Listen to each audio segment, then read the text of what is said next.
No, it's Yes.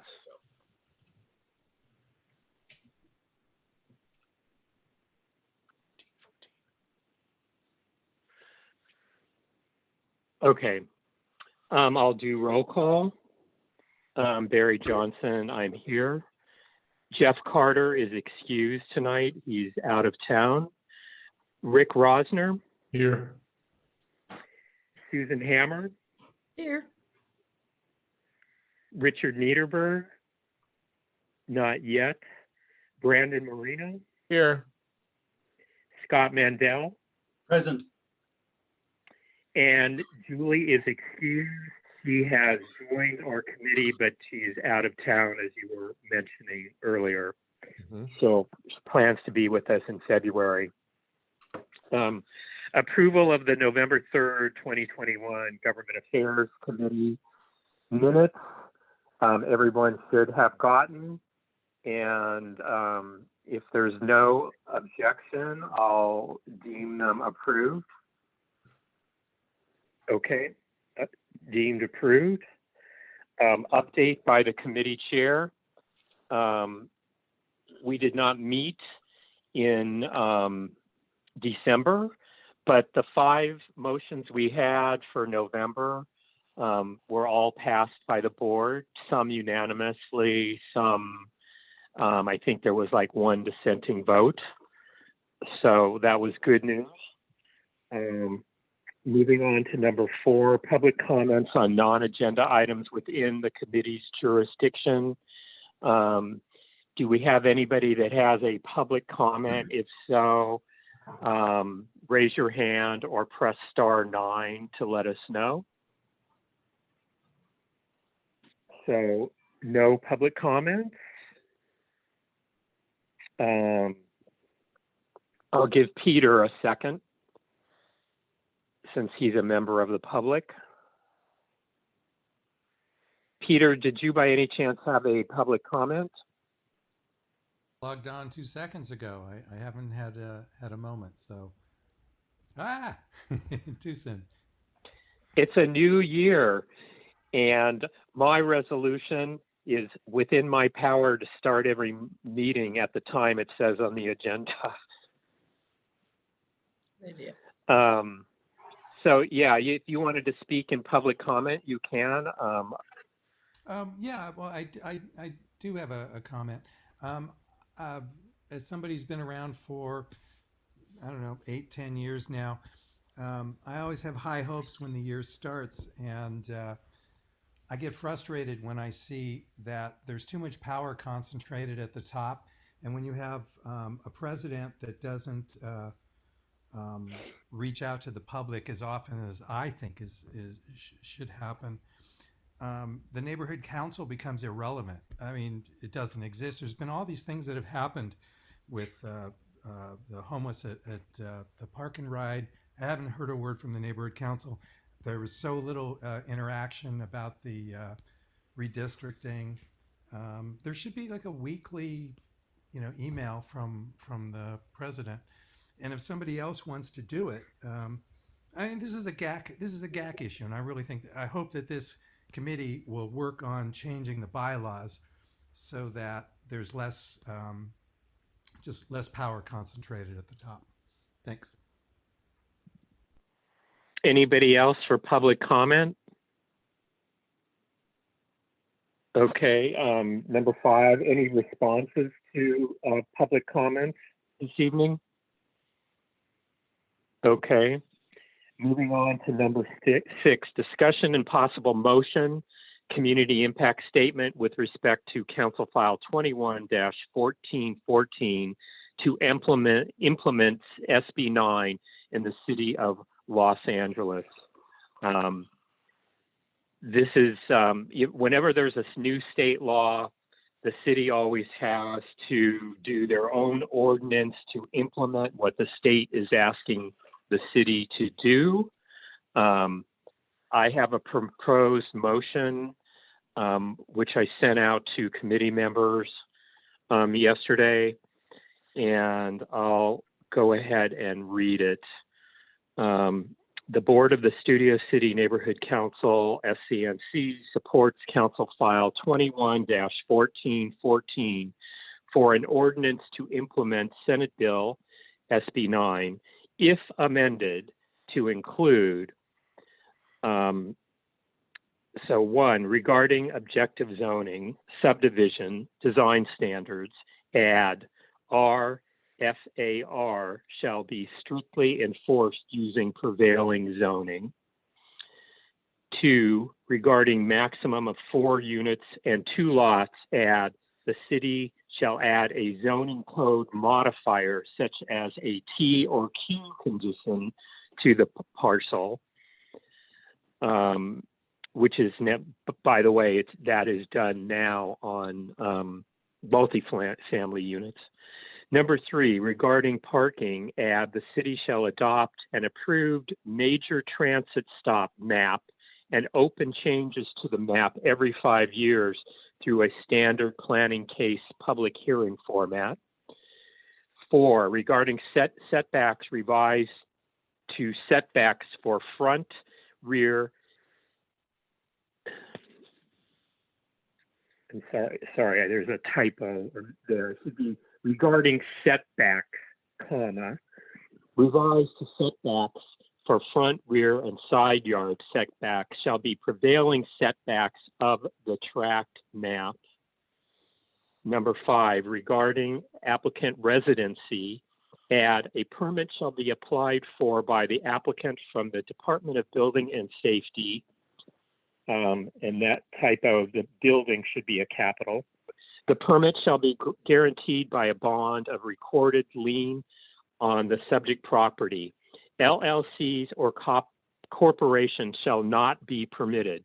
Rigorous enforcement of the 3-year minimum residency requirement for development related to SB 9 projects and a provision for improvements to infrastructure that will be impacted by SB 9 projects, such as increased demands on the power grid and water resources, integrity of our parks and green spaces, mediation of traffic increases that will result from heightened density, scarcity of parking, increased demand for schools, greater expectations of LAPD and LAFD protection, and future impacts of climate change, and the decrease in permeable surfaces related to developments. Number 6, regarding exemptions should include other special districts that shall be exempted from SB 9, including Survey LA documented historic areas and properties, HPOZs, equestrian zoned areas, and river implementation overlay zones, in parentheses, RIO. High fire or greater zones should replace very high fire severity zones, and high wind zones should be added. Any such areas shall be exempt and protected from SB 9 development.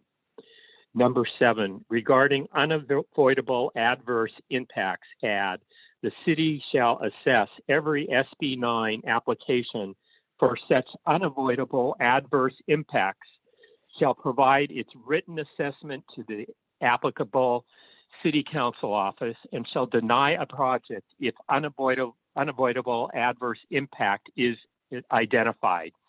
Replacement of any trees removed due to an SB 9 project with mature replacement trees, and working carefully to preserve the existing tree canopies. The SCNC also recommends the following inclusions in the proposed ordinance, or ordinances, plural, if they end up being more than one. The city must also establish a minimum threshold by which certain SB 9 projects cannot be ministerial and must be subject to greater scrutiny in terms of a public hearing process and heightened environmental review. Number 8, affordable covenant. There is at present an urgent statewide and city concern about the provision of affordable housing. Every SB 9 project in the city shall require that a 55-year affordable covenant restricting rents to moderate income household, that's in parentheses 80 to 100% of AMI, or owner-occupation with price ceiling equivalent to current FHA mortgage limits. These limits shall be applied to all new units and listed on the HCID Registry of Affordable Units. 9, impact development fees. The city shall require the payment of impact or development related to the specific impact that will be imposed on a community by the creation of an SB9 second lot and additional lots. Impact fees can be related to a variety of impacts, including but not limited to infrastructure, construction impacts, recreation, libraries, etc. Such collected funds shall be deposited into a special fund to be used solely within the community plan boundaries to which the project is located. 10, notification requirements. Every SB9 filing shall require the city to notify those property owners and tenants within a 1,000-foot radius from the proposed project site that a parcel map has been filed with the city. This motion is also to be submitted as a community impact statement, CIS, to Council File 21-1414. So I'll go to public comment on item number 6 on our agenda. Is there anyone that would like to make a public comment? You can raise your hand, or if you're on the phone, press *9.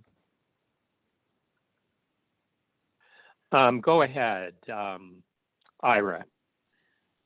Hey, Barry. So is there a way we can have a visual of that motion? I can send it to you.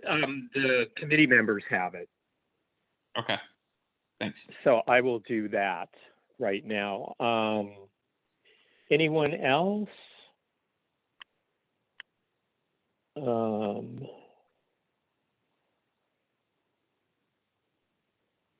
Stand by one moment while I send this to Ira.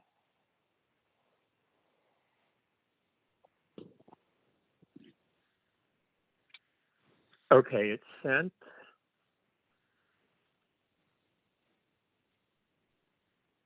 All right, back to the screen. Anybody else with a comment on this? Just to be perfectly honest, I went through, there's a number of community impact statements filed on this already, and several of them have most of these points. So I read through all of them. I thought they were all excellent. I added a couple things I knew about. And so I'm not taking credit for this whole document, but I think it was well written by a number of neighborhood councils, particularly Encino's neighborhood council. But all these points are things this neighborhood council has talked about for years, just as far as development goes, and particularly infrastructure. You know, when we start building more housing, you have to think, and not to say that we don't need it, but you have to think, do we have the electricity? Do we have the water? Do we have the adequate streets? And that's why I think what these points are saying to address, fine, we're going to proceed with SB9 because the state says we have to, but these things have to be considered. Okay, I'll go to committee comment now. Scott, go ahead.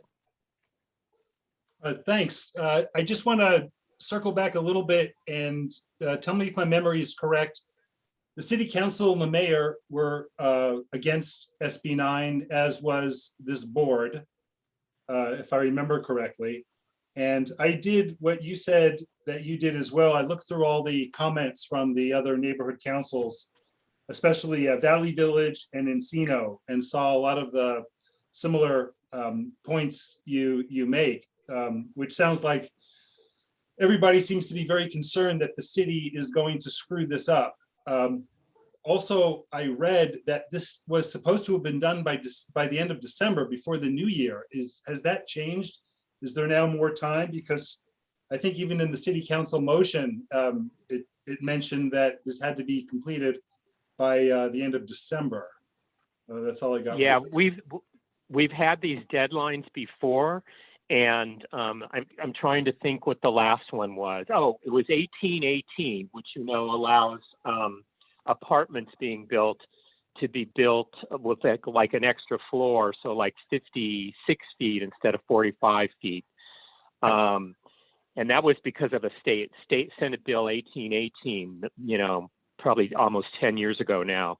And they didn't make the December 31st deadline on that either. It was well into the spring before the city had an ordinance, adopting how they were going to proceed with it.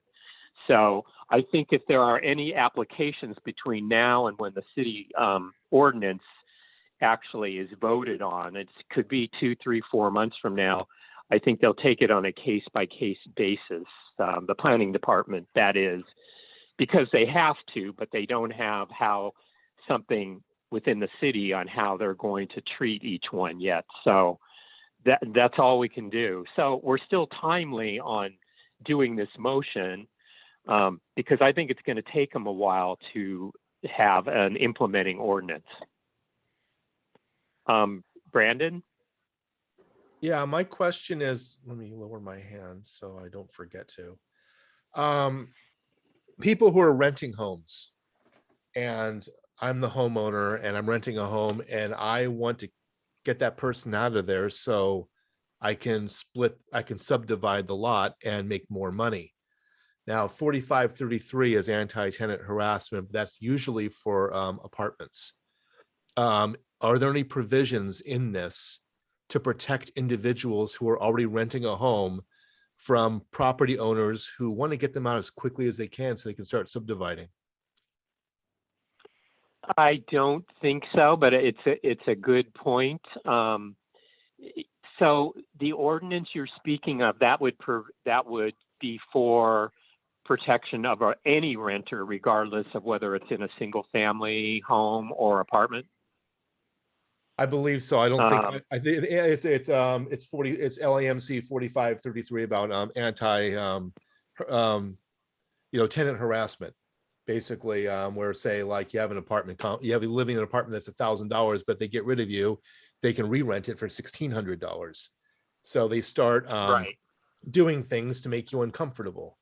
And I fear there's gonna be a lot of individuals who own homes they just see dollar signs in this, and there's going to be some bad behavior. And I don't know if it really should be placed in here. The city should pay close attention to the landlord renter dynamic after this swings into effect.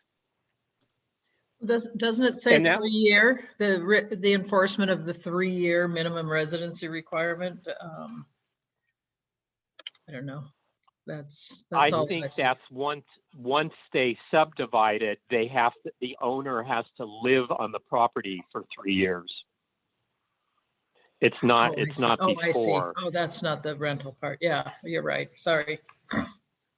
But I would think, yeah, we should add in here, and it's LAMC. What was the number again?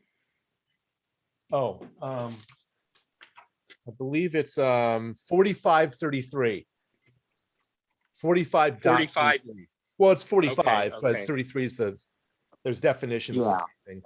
But I think that applicant residency, there are provisions, unless the applicant is a community land trust or a qualified nonprofit developer, then they don't have to live there, correct? Applicant residency. I'm not reading yours. I'm reading the actual. They have to live there for 3-year minimum. Unless the applicant is a community land trust. Yeah. Which, let me see what you wrote down. A land trust is not something that's going to take advantage of a renter, though. Okay. But I think we should put in language just that existing renters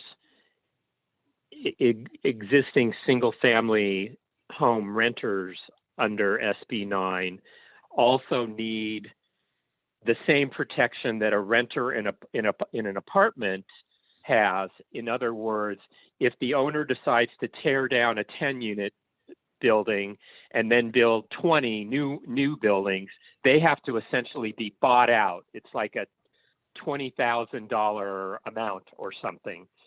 So I think we basically should ask for the same buyout of the terms of the rental that a multifamily apartment has. Don't you think? Yeah. I'm seeing where I can put that. I'll just make a comment while you're doing that. In the summary Yeah. of SB 9, it says that SB 9 prevents profiteers from evicting or displacing tenants by excluding properties where a tenant has resided in the past 3 years. That's where I got the 3 years. Yeah, so I don't know if, I think maybe you're So you think we're already protected? that's what SB 9 prevents profiteers from evicting or displacing tenants by excluding properties where a tenant has resided in the past 3 years. So it sounds like there's going to be a waiting period without a tenant before they can. I mean, this came from progressive legislatures and Senate and Assembly persons. I'm fairly certain they have those safeguards already built into SB 9. This seems to focus more on how the development is going to take place rather than who is right.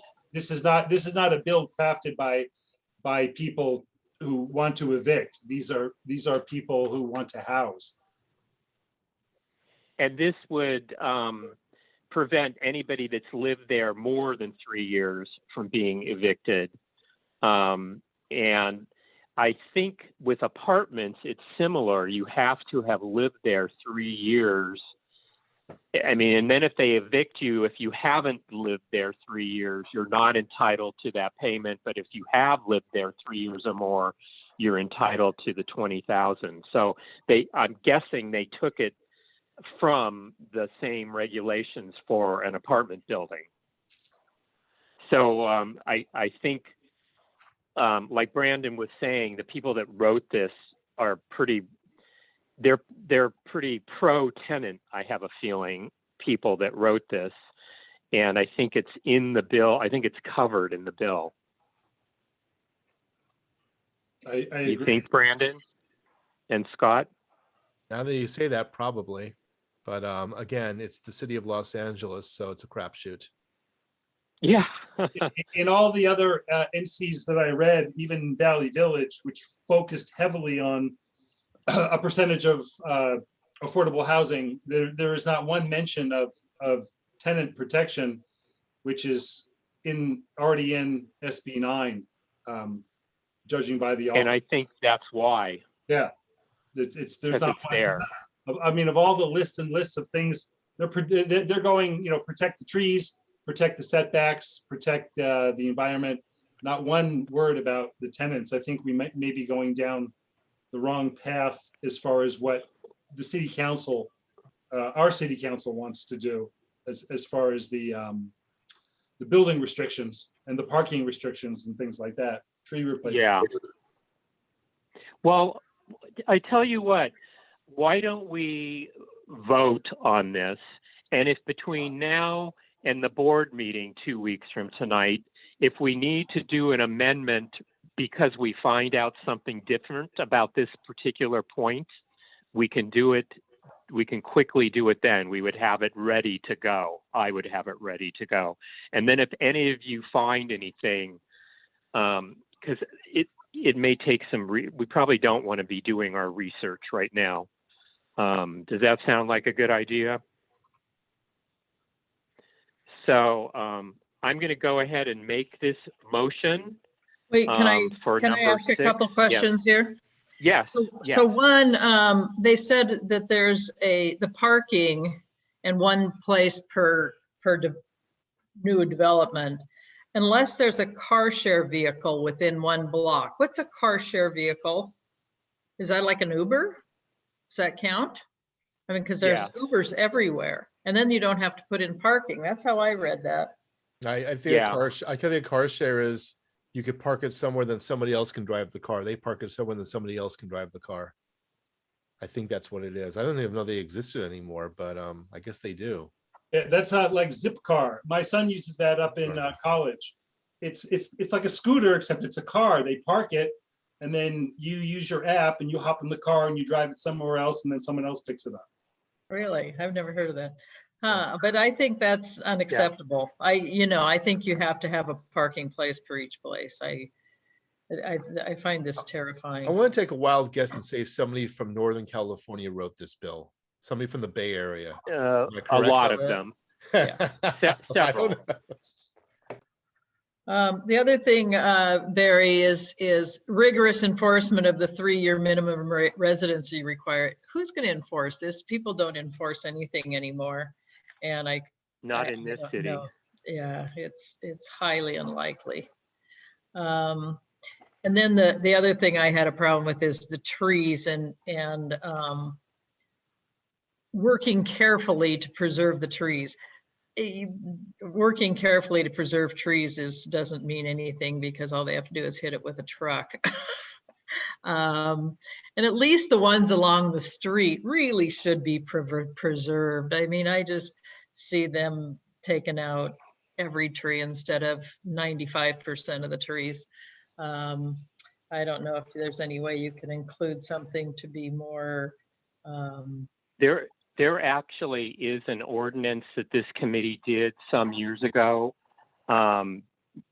because of Cantura Street. If any of you are familiar, that it's like a tunnel of sycamore or trees, Right. and the McMansions were getting built, and they would put the garage always on the side where the tree was, whereas if they put the garage on the other side, they wouldn't have to take the tree out.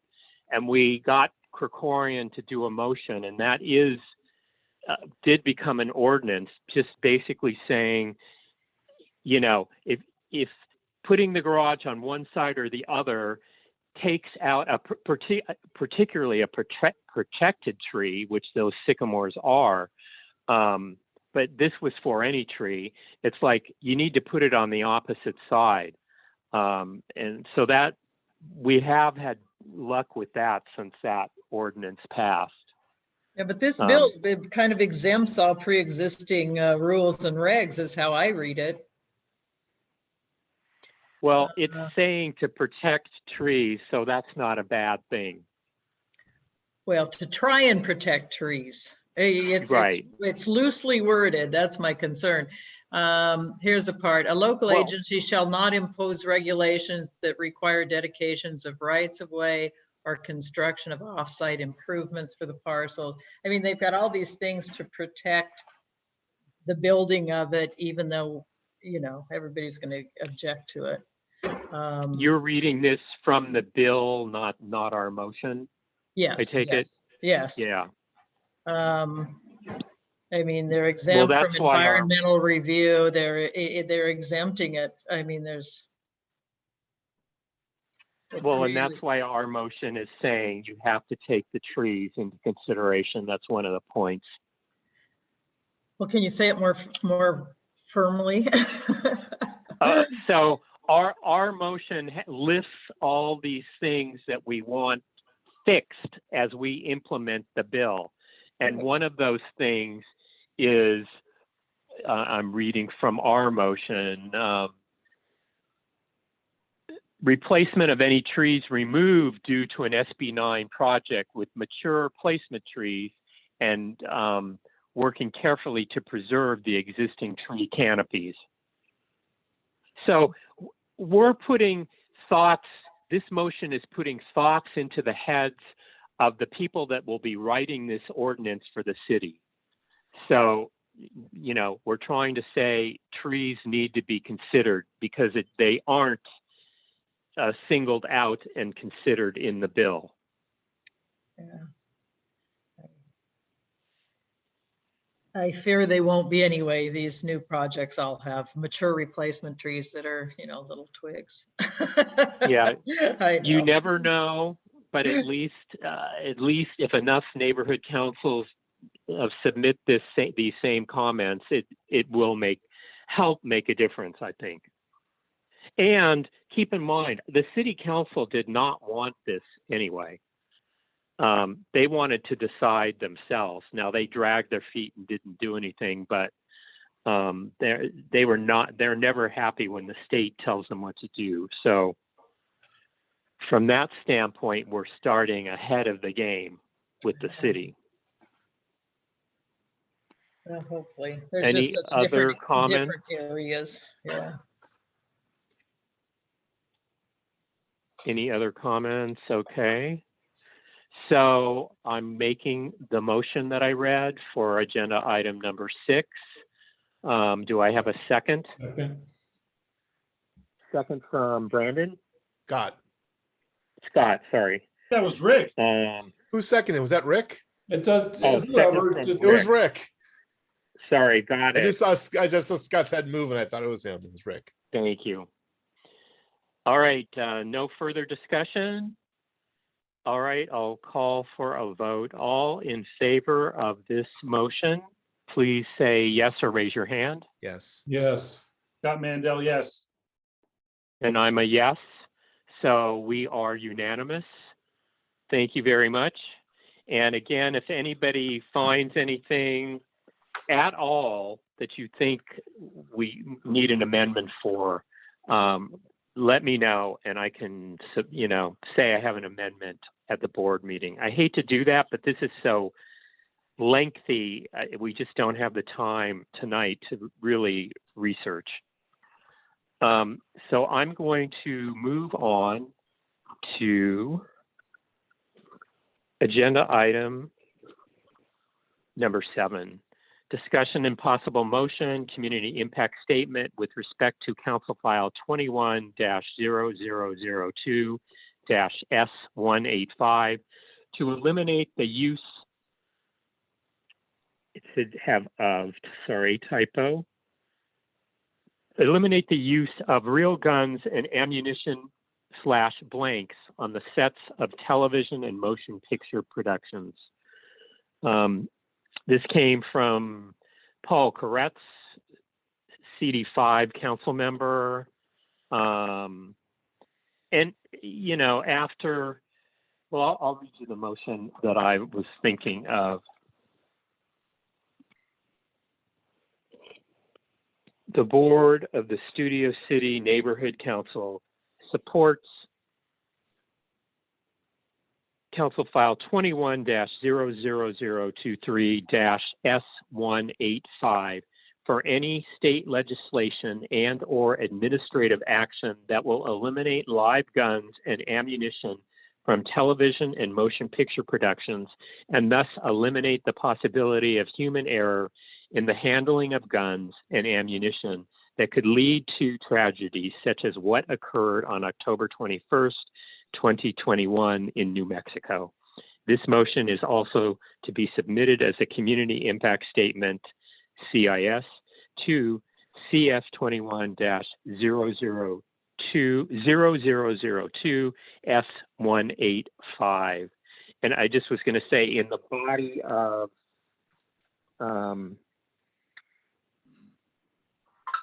the actual motion, it should only say file 21-00002, not the 00023. So I'm correcting that. Do we have any public comment on agenda item number 7? You can raise your hand or press *9. Okay, seeing none. Any comment from the committee members? I'll talk again. I was talking to one of my actor friends, and his concern was if a production company wants to use guns, like for a Western or for a crime scene, it'll lose business out of California. People will go elsewhere. It's one of those other things that, obviously ammo is a big no, and, but you can have rules, you can have armorers. I mean, the one case in New Mexico was really an isolated event. There've been 3 in the last 20, 30 years of people having problems. And my concern is kind of that then the replica business and having real looking fake weapons out in the marketplace. And then you've got kids in parks playing with real looking guns. I mean, I think there are some downsides to it in terms of finances and safety. Whereas the ammo part, I think there's no issue with that. I can't imagine anybody thinking that it's reasonable to have ammo on a set, but I'm not sure about the guns. Okay, go ahead, Scott.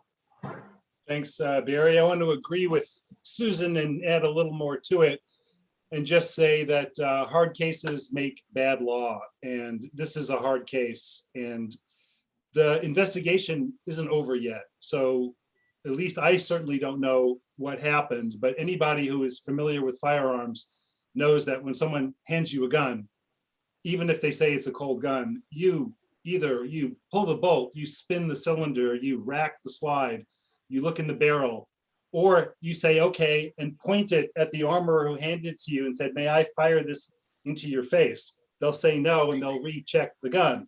So it's pretty absurd as to what happened. And the last thing I heard from the press, that the actor who was practicing quick draw McGraw said he didn't even pull the trigger. And anyone who's a fan of Westerns and old guns knows that you don't put 6 rounds in a 6-shooter with a firing pin that's embedded into the hammer. You put 5 because the primer is resting on the hammer. And if you bang it or hit it, it will fire. I agree that live ammunition does not belong on a set, and I'd like to see a criminal aspect of that to help with the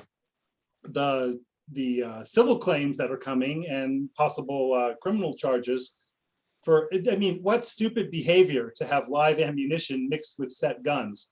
But the actual real gun, I mean, when you have close-ups and such, people know there's an attention to detail, and it can't easily be fixed with special effects on lower budget movies. I would prefer to wait until this report of what happened in New Mexico is over and we find out what actually happened. But at the very most, maybe legislation that bans live ammunition from sets. And perhaps when the actor is studying their lines to be quick draw McGraw, they should take a basic firearms course, and things like this would just never happen. That's all I got. And I was just going to mention before going to Rick and Brandon, I wasn't all gung-ho about this. I basically only did it because I thought, well, you know, they say that they can have fake guns that are so real looking and they can digitally put in the firing. So that's kind of what was in the back of my mind. But go ahead. I'm not sure, Rick or Brandon, which of you was first? Rick. Okay. Rick. Okay, go ahead, Rick. I just wanted to address, any objections that said that this would, create a new financial burden on productions, and it's got to be cheaper to go CG. If you see, like in movies like Suicide Squad, you can do whatever you want in terms of weapons, and in terms of course, they had $200 million, but still the technology for muzzle flashes, and then the bullet impacts, all that's it's easy and cheap now, cheaper than having armorers and all the safety checks that go along with that is to CG it. And will get even cheaper in the next couple of years after what happened in New Mexico. Okay, thanks. Go ahead, Brandon. My big concern with this is one word: any. Mayor, that the adoption of this resolution, blah, blah, blah, blah, state legislative programs, support for any legislation and or administrative action that will eliminate live guns. That's too damn broad. Any? What if they put together 5 different rules into one, and just one of the rules is about live guns, and the other 4, they're just putting it all together like they usually do, and they package it up, and now you have to vote for the entire package just to get the live guns banned. I would say specific legislation and or administrative action that will eliminate live guns. Use the word specific instead of any. Now it's a standalone law. If you say any, then it can be anything. That law can have 20, that bill can have 20 different laws in there, and the live gun law is just one of them. You know how Sacramento operates. They'll do a package job, and they'll try to throw some stuff in there they haven't been able to try to pass. They'll say, well, we'll ban live ammo and live guns, but you're going to have to use this. You're going to have to support this as well. I do not like it. I do not like that word any. I would rather have it replaced with specific legislation. That's all I have to say. Good pickup. Okay. And the any was in Koretz's language. So, Yeah, I'm reading it right now. Yeah. But I agree with the person that said this is probably too soon. We need to see what, if anything, comes out of Sacramento. And I also think, we don't want to cause production to not be done in California. And you can bet a state like New Mexico, even though the incident happened there, I don't think they're ever going to do anything like Koretz is talking about here. So also, just to help you out, Richard, we're on agenda item 7 right now. Richard just joined us. Yeah, Richard joined us at 6:41. Oh, by the way, one more thing in my rant. I know what live ammunition is. I don't know what a live gun is.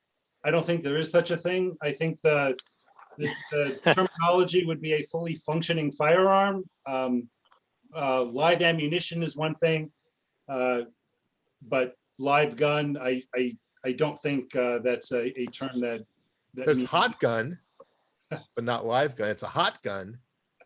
But I think one thing people talk about is when you fire blanks, the kickback on certain guns, you can't really replicate. You can't fake that. So there's a little bit of a recoil if you put blanks in there, something with the gun that makes it look more realistic. But I agree, you can CGI that. So I'm going to go ahead and withdraw this motion and table it for future discussion and or a motion when we see where this goes with the city and or the state. Because everyone's sort of spoken against it anyway. So let's hold off. Can you support the ammo part? The live ammo?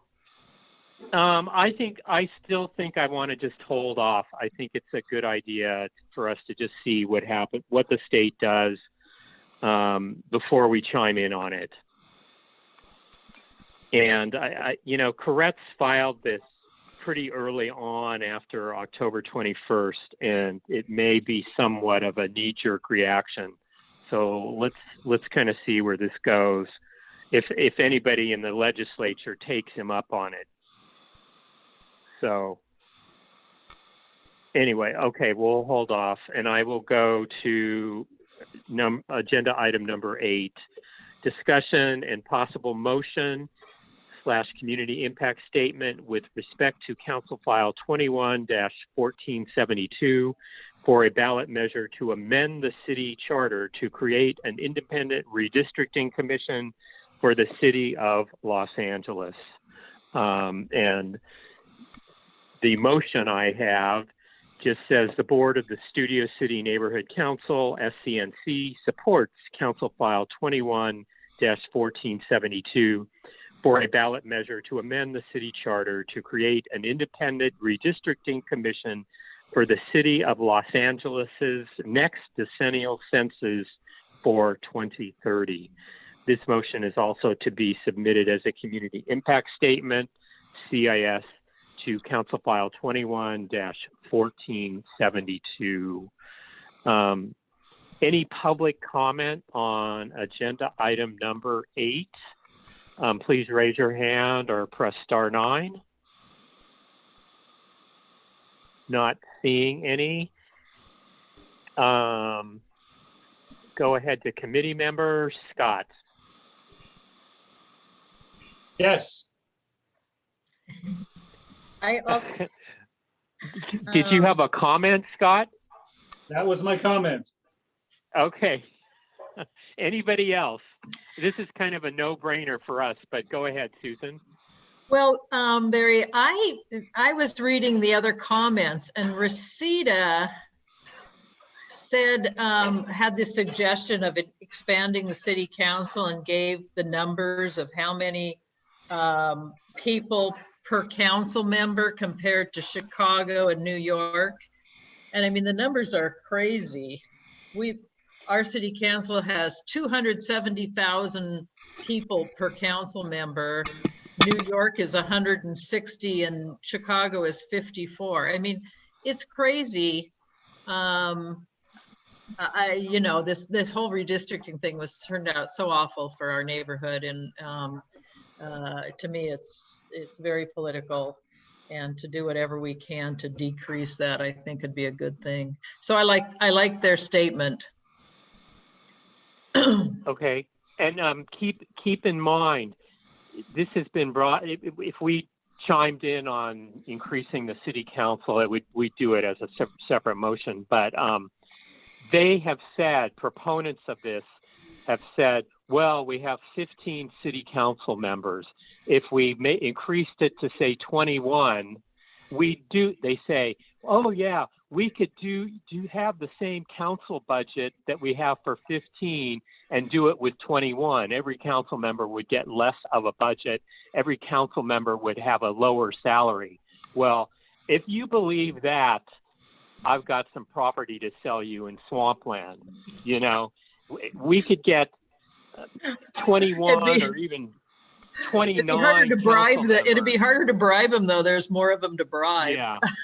But you can bet they'd all be making the same salary they're making now. They'd all have the same amount of staff, and we'd be paying double for just the council part of our government. So, just something to think about. Anybody else on agenda item number 8? Okay. All right, I'm making the motion that I read for number 8. Do I have a second? Sure. Second from Susan. Thank you. Okay. All in favor for the motion for number 8 regarding creating an independent redistricting commission, please raise your hand or say yes. Yes. Yes. Scott Mandel, yes. Yes. And Susan, you are a yes? Absolutely. Okay, unanimous. Thank you all very much. Moving on to number 9, and I'm sorry it didn't say on my proposed motions, it should have said number 9 instead of 8 again. Discussion and possible motion, community impact statement with respect to Council File 21-1385 for more effective, and there's a typo there. It should just be 21-135. 1385. For more effective requirements for on-site posting and mailed notices by the Planning Department for proposed discretionary land use actions, including larger sizes, longer posting periods, renderings where and when appropriate, and use of plain language, and to base those recommendations on notices and procedures already established in other jurisdictions, and to thereby provide all interested stakeholders with fully transparent notices. And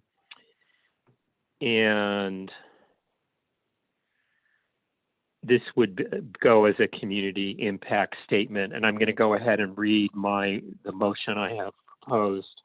The Board of the Studio City Neighborhood Council, SCNC, supports Council File 21-1385 for more effective requirements for on-site posting and mailed notices by the planning department for proposed discretionary land use actions, including larger sizes, longer posting periods, renderings where and when appropriate, and use of plain language, and to base those recommendations on notices and procedures already established in other jurisdictions, and to thereby provide all interested stakeholders with fully transparent notices.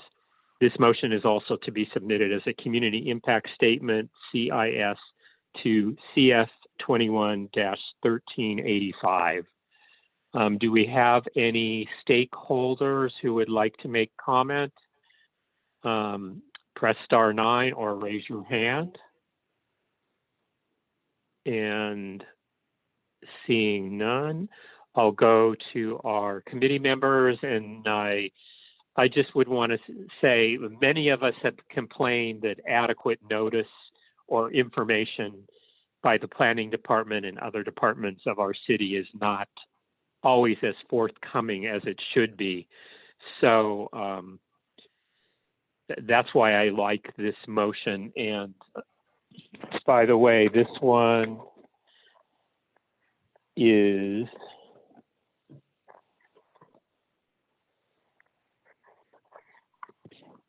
this was moved by Councilmember Blumenfield, and it was seconded by our own Nithya Raman. So I think that's interesting. Any committee members want to say anything on this? Go ahead, Brandon. Define discretionary. What does that mean? Why can't they just say proposed land use actions? Why I hate to come back to a one word like I did the last one, but usually when these things are written, they throw one little term in there that changes the whole thing. What does discretionary mean in terms of this? It means something that's open to interpretation. If it wasn't discretionary, they wouldn't have to say anything to us in a notice. Yeah,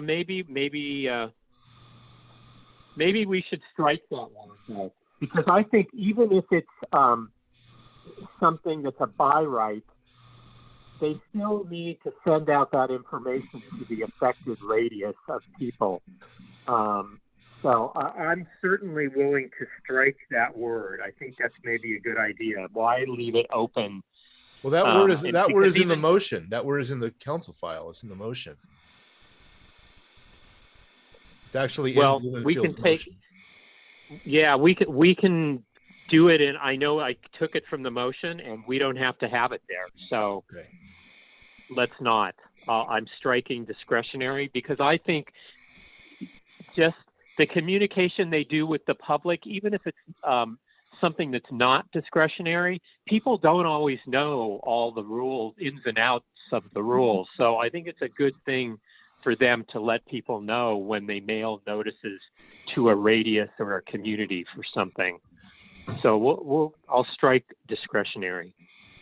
Instead of striking completely, why don't you just put it in strikeout type so that it's very clear what we're doing? Well, when I submit it to Randy for the board meeting, that word's just not going to be there. It can be in the city council's motion, but it doesn't have to be in ours for supporting it. Okay, I just want to just show the world what we're doing and that we're not sneaky. It makes it more it's obvious. not a question of being sneaky or not. We can do anything. Okay. We don't have to agree with that. Okay, I'm just saying that by using strikeout type, it makes it very clear.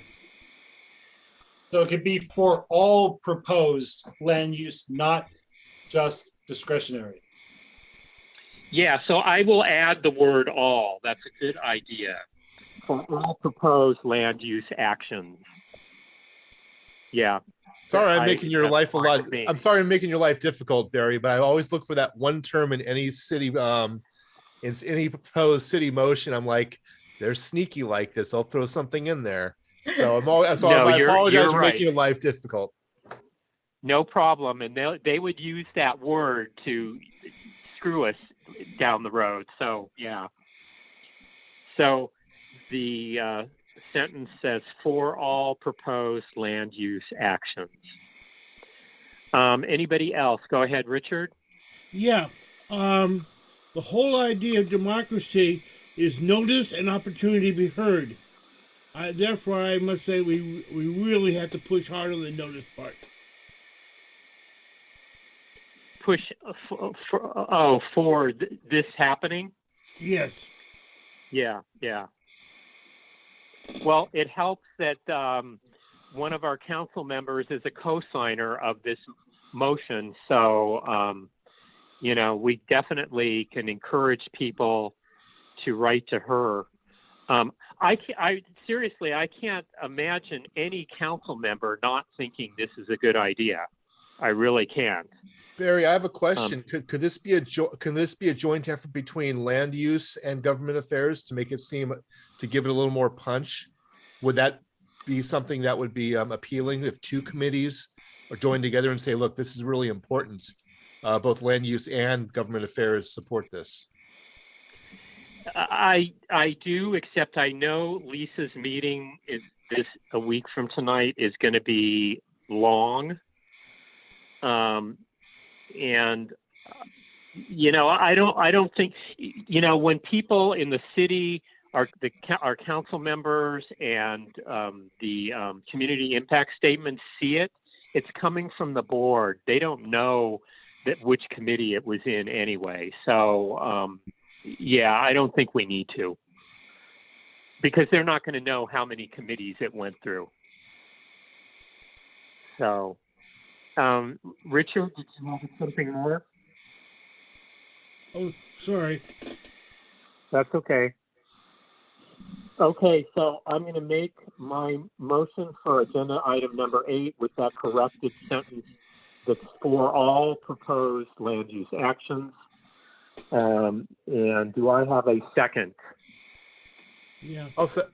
Let Richard do it. Richard seconds. Yes, thank you. Second from Richard. Thank you. Okay.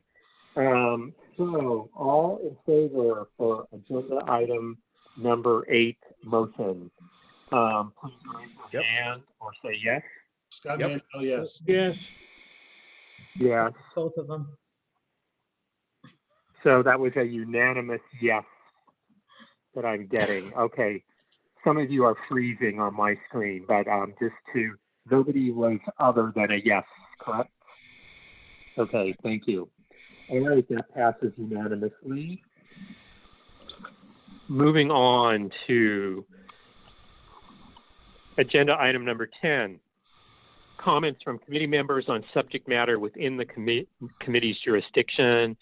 Anybody have anything they wanted to bring up? No. Yeah, I do.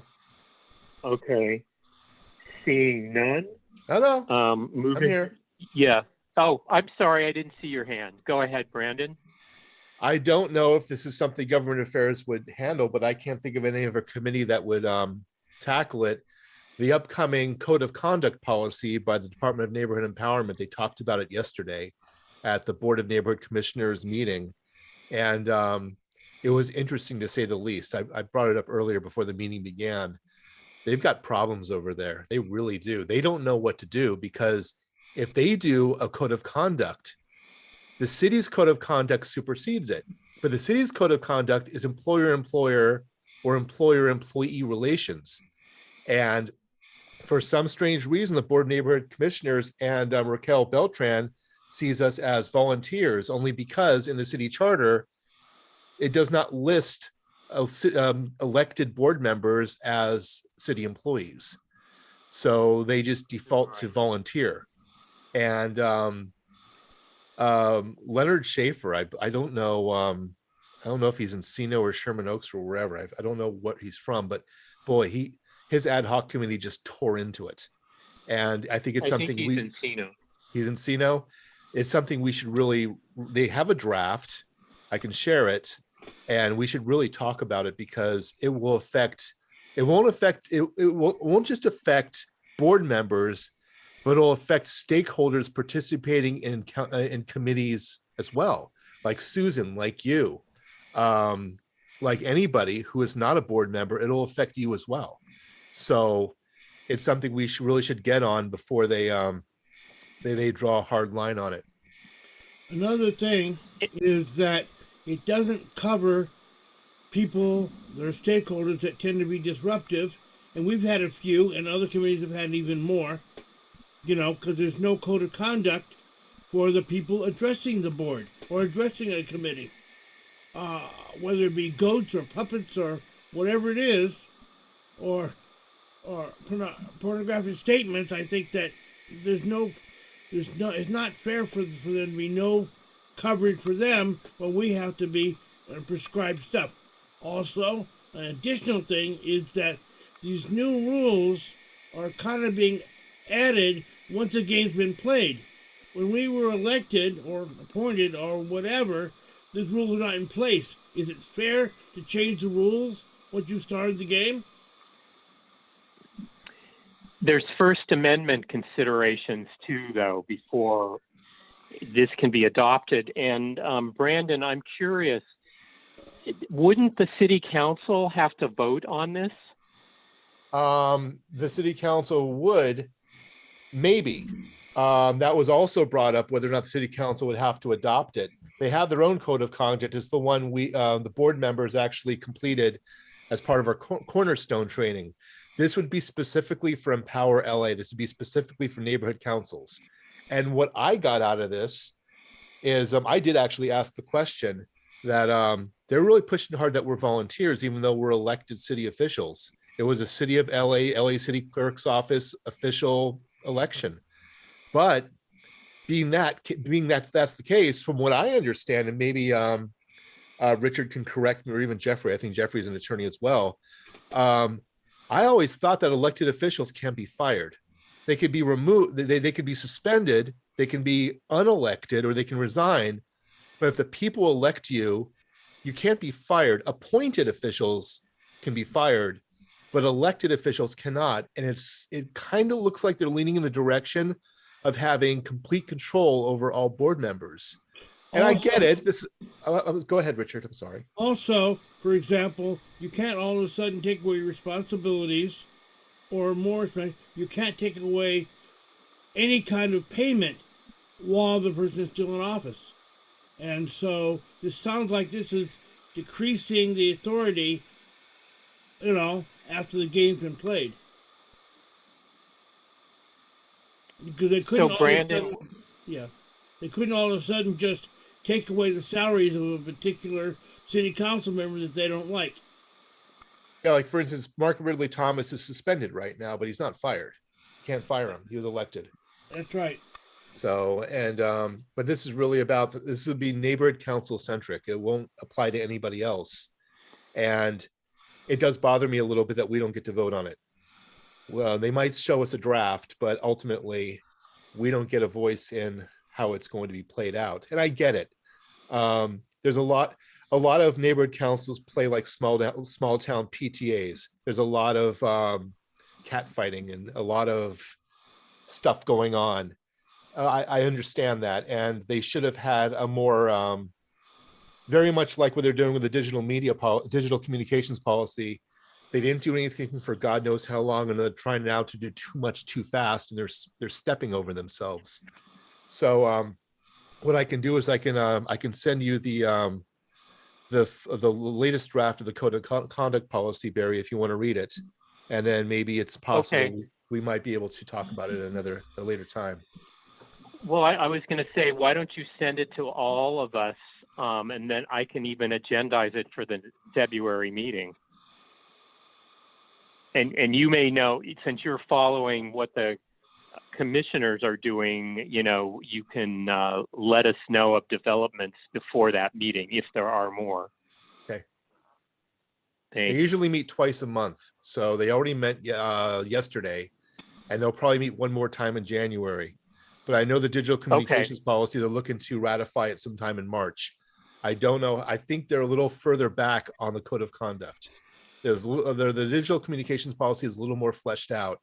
So I think that might be a later time they'll probably get to code of conduct. So we have time on it. It seems like it'll probably be discussed at the bank meeting. on Thursday. Oh, let us know what you hear. I certainly will. Anybody else on number 10? All right, moving on to number 11, closing comments by the committee chair. So if you can attend, everyone, if you can attend the board meeting in 2 weeks, our 3 motions will be on the agenda.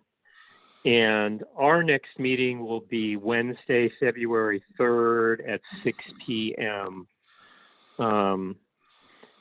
Number 12, adjournment. I move that we adjourn at 7:05. Do I have a second? Yes. Second from, I guess I saw Rick first. All in favor, say yes or raise your hand. Yes. I'm a yes, unanimous. Thank you all very much. All right. Same with you. We'll see Bye. you back here at Take care. 7:30 for, oh, yeah. Some of you, I'll see you back here at 7:30 for transportation. See you Thank then. you. Bye.